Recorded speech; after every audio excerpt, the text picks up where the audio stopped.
Hello，大家好，我係 Alfred。如果中意食拉麵，今條片就一定要睇啦，因為我會一次過講幾間日本最出名嘅拉麵店，包括神台級多年嚟穩佔全日本第一嘅飯田商店 Tabelog 上面以4.09分拋離全國過萬間拉麵店，仲有新鮮滾熱辣，啱啱喺2025年極具指標性嘅 Try 拉麵大賞橫掃多個榜單嘅拉麵 Feel，以及被譽為東京 No.1 分數長年同飯田商店叮當碼頭嘅 Ramen Yasima。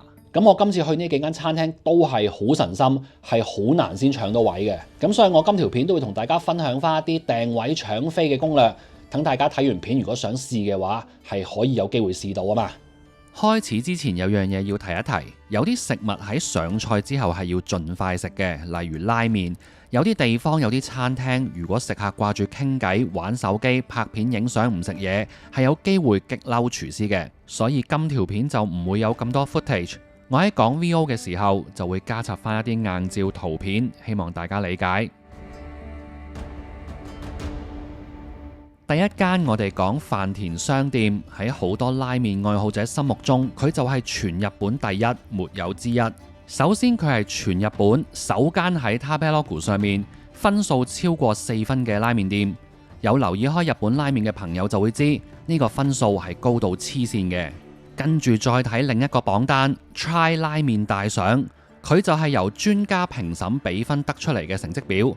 呢個榜單已經有25年歷史，而飯田商店就曾經連續4年攞到最勁嗰個 Try 大賞，而家就入選殿堂級，升咗上神台。跟住講下地址，飯田商店唔喺東京，佢喺神奈川湯河原。喺東京搭新幹線大約要1個鐘，揸車就要個零2個鐘。鋪頭對出有停車場。其實湯河原喺箱根同熱海中間，如果咁好彩 book 到位，就可以安排去埋箱根同熱海，咁個交通時間就會抵玩啲。大家要留意，因為佢唔喺東京，所以米芝蓮就唔關佢事。至於訂位攻略，轉頭食完碗麵先講。呢間餐廳真係唔係咁容易食得到，所以一場嚟到我就嚟個連食，2款湯底都試晒。留意翻有啲名店係唔俾1個人食2碗嘅，記得買食券之前問清楚職員。價錢方面同佢嘅江湖地位一樣，都係好突破天際。最平個碗要1800 yen， 多餸嗰碗就要2700 yen。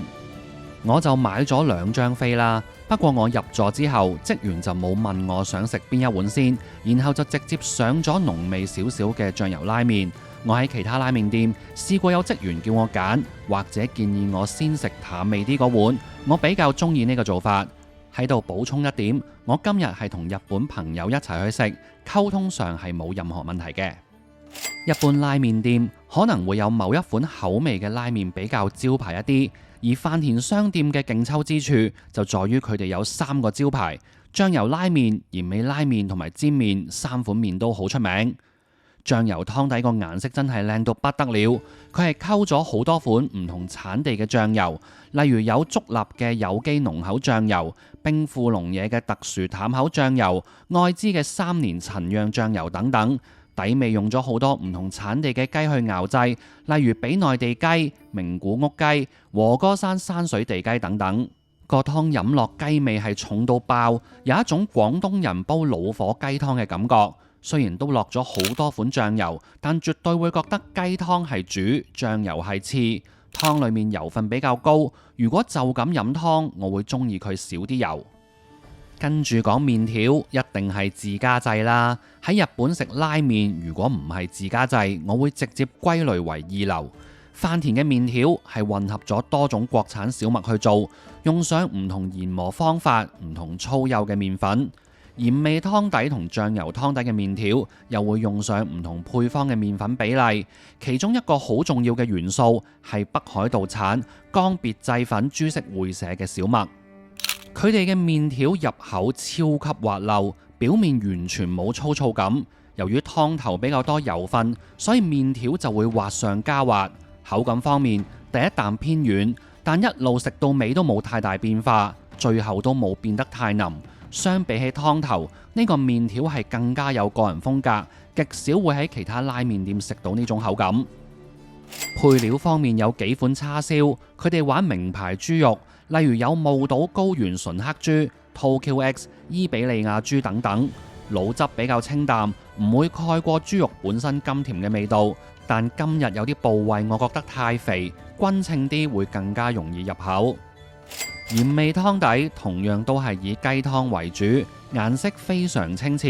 聽聞係有加昆布同少量煮乾去提味，但存在感唔會太明顯。主力都係飲緊一個老火雞湯嘅感覺。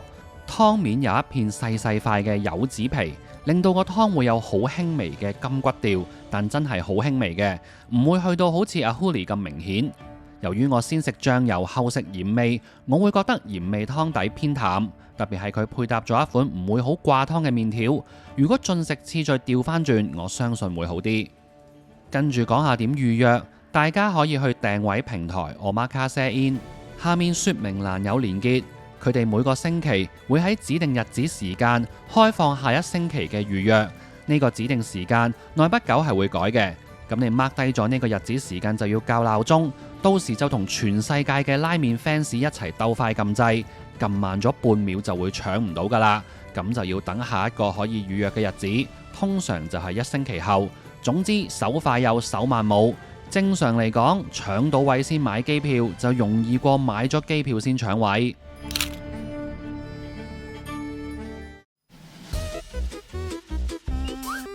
喺香港偶然會聽到有啲餐廳嘅大廚聲稱自己係某間米芝蓮星級名店，又或者5星大酒店嘅餐廳出身，但我哋就唔知佢到底喺嗰間名店做咗幾耐，又或者係做邊個位。喺度講個古仔，曾經有間香港餐廳揾我賣廣告，個 marketing 同我講話個廚師係跟某名廚出身，好勁好有料，誇啦啦，提議我攞呢件事出嚟做賣點。跟住我落到餐廳，見到個20出頭嘅廚師同佢講起呢件事，阿師傅仔就同我講：係啊，我幾年前上過佢嘅堂㗎。咁我拗晒頭啦，上堂？咁佢就話：佢之前搞過個烹飪課程，我俾錢上咗3堂㗎。咁日本人做嘢就均真好多，特別係拉麵店。佢哋有所謂嘅乜乜係拉麵，會標榜翻邊個係自己師傅、徒弟或者師兄弟。例如跟住落嚟要講嘅拉麵 feel， 店長渡邊大介就真係飯田將太嘅大弟子。飯田商店嘅官網係有寫明拉麵 feel 係佢哋獨立出嚟嘅分支。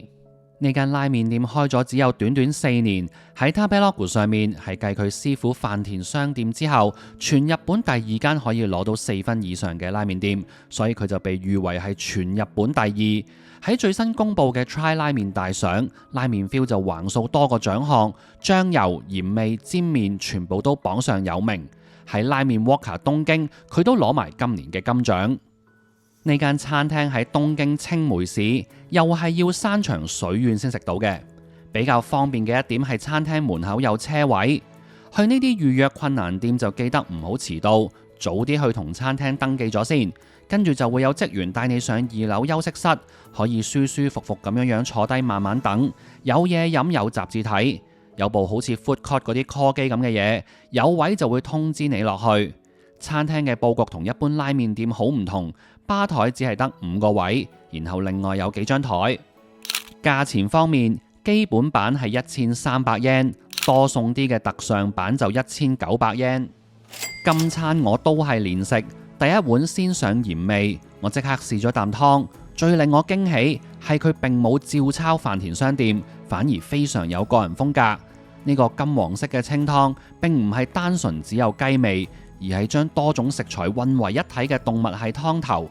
佢有雞、豬骨、貝類、海帶等等元素，有層次感，唔會有其中一個元素太突出，有一種六神合體嘅感覺。麵條方面係自家製嘅細直麵，混合咗多個產地嘅麵粉，口感同飯田商店有啲近似，都係比較光滑，但拉麵 feel 嘅麵會挺身啲。我估計係佢落多咗鹼水，因為我食到好輕微嘅鹼水味。阿 Kit 今日食煎麵，所以我第2碗嘅醬油拉麵就揀咗最多餸嗰個版本，了解下佢哋啲叉燒。湯底比起飯田商店會淡厚一啲，清爽一啲，同時又複雜啲。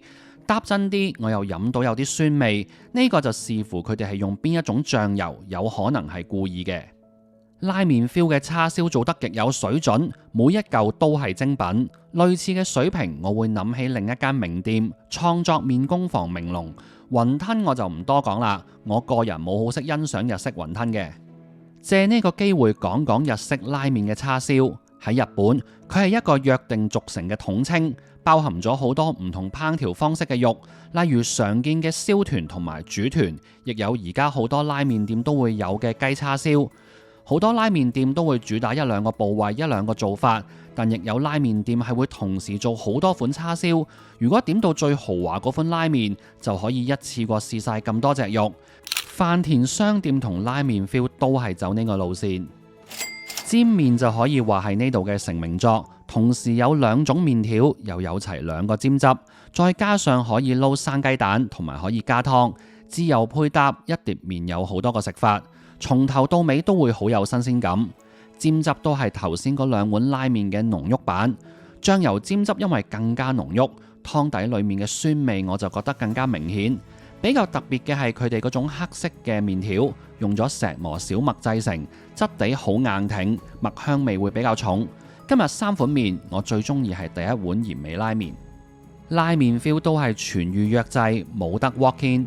預約方法同頭先嘅飯田商店大同小異，但訂位嘅平台就唔一樣，佢係用 table check。如果想提前知道佢哋會喺邊一日開放下一輪預約，可以去佢哋 IG 嗰邊睇，連結我會擺喺 info box。以前佢就冇飯田商店咁難預約，但佢啱啱橫掃咗 Try 拉麵大賞，加上佢喺 Tabelog 嗰分越升越高，想朝聖都係要俾啲心機。第三間我哋講 Ramen Yashima， 好長一段時間佢係全日本第二、東京第一。啱啱先俾拉麵 feel 贏咗個馬鼻，但交通就佢方便好多。地址寫涉谷，其實就好近新宿，價格都係偏貴，特上嗰啲都過2000 yen 噶啦。店面就好細，得6個吧台位嘅啫。先講阿 Kit 呢一碗白醬油，食完行出鋪頭嘅時候，佢同我講，佢話感動到哭啊！先後食咗好多間神台級嘅拉麵店之後，呢一餐仍然為我哋帶嚟感動。佢嘅白醬油湯係優雅平衡，山水地雞、昆布、魚介等等嘅味道係完全冇界線咁融合喺一齊。唯一比較突出嘅係松露味，對我嚟講，如果松露味再輕手啲，感覺會更加精緻細膩。我就揀咗佢哋嘅招牌菜特上醬油拉麵，基底同白醬油拉麵好近似，冇咗嗰陣松露味，然後醬油味會濃郁啲。雖然話濃郁，但呢個只係同翻佢哋嘅白醬油比較。如果同坊間其他醬油拉麵比，佢依然係有極高嘅融合度。我現場飲完一啖之後，即時浮現出嚟嘅形容詞係醇厚。醬油嘅鹹、甜、鮮、發酵所帶嚟嘅酒香同果香，同高湯底完全係水乳交融。跟住講埋個鹽味拉麵，冇咗醬油嗰種發酵嘅風味，就更加可以飲到佢嗰個雞加魚介嘅高湯底味。喺中環交錯嘅味覺盛宴之中，我仲 feel 到少少類似山椒嘅清香氣味，簡直係神來之筆。三碗湯底如果只能夠揀一碗，我會揀醬油，但三碗都超高質，有機會就盡量試齊佢啦。麵條有啲特別，唔係自家製，但又唔係同一般麵廠攞貨，而係嚟自店主以前收業嘅另一間拉麵名店。呢一款麵屬於泰國直麵，彈性適中，軟硬適中，吸水度適中。從頭食到尾會覺得麵嘅口感係有變化嘅。單講麵條係今條片我最中意嘅一款，但今日師傅煮麵功夫有少少失誤，有幾條麵條黐埋咗一齊。另外喺日式拉麵之中有一個術語叫做麵線，簡單嚟講就係指麵條喺碗中排列嘅線條美感同埋整齊度，即係夾靚靚擺喺個碗度啦。今日Ramen Yashima就冇做呢個步驟，賣相就冇咁符合一碗2000 yen 嘅拉麵。頭先讚過拉麵 feel 嘅叉燒好食，呢間仲好，當中有一件雞叉燒，炭燒香氣非常濃烈，雞肉軟嫩多汁，可以媲美頂級燒鳥店嘅出品。另外有件五花腩叉燒，入口即溶，成個 trip 食咗咁多間冇一間有呢個程度，肉同脂肪嘅比例啱啱好到好似30年前維他朱古力奶個廣告咁。除咗食材靚，烹調功夫都係無可挑剔。因為叉燒好食，所以呢度個叉燒飯都好得。其實我餐餐都有點叉燒飯，不過前2間水準就相對普通。訂位都係全預約制，又係用 table check。寫稿嘅時候，佢哋係每日朝頭早8點接受第2日嘅預約。去東京旅行嘅時候，可以朝早起身撳掣。今條片3間拉麵店，淺白啲講，3間都好好食，水準遠超一般唔使排隊1000 yen 上下嘅拉麵店。食任何類型嘅嘢，值唔值得排隊？上網搶飛，千里迢迢或者俾貴啲去食一樣嘢，就視乎一個人嘅價值觀，以及能唔能夠分辨好同好好之間嘅微細差異。最後幫自己賣下廣告，同一個 trip 我仲食咗琥珀、魷魚、麥苗等等嘅超級名店。稍後會喺 Facebook 同 IG 出食評，記得 follow。之前亦有拍過入鹿 Tokyo 銀座85等等嘅影片，我會放翻連結喺下面 info box。最後要特別鳴謝一個人，就係我老婆阿 Kit， 因為其實我都冇咁神心嘅，校鬧鐘晨早起身鬥快撳掣呢件事，我都真係有心無力。今次真係全靠佢安排，又打晒人情牌揾朋友車我老年咁遠去湯河原同青梅市，我先有得朝聖啊！今條片就講到呢度，希望大家可以訂閱、讚好、打表情符號，鼓勵下我哋繼續拍呢一類咁花時間嘅影片。下次再見，拜拜。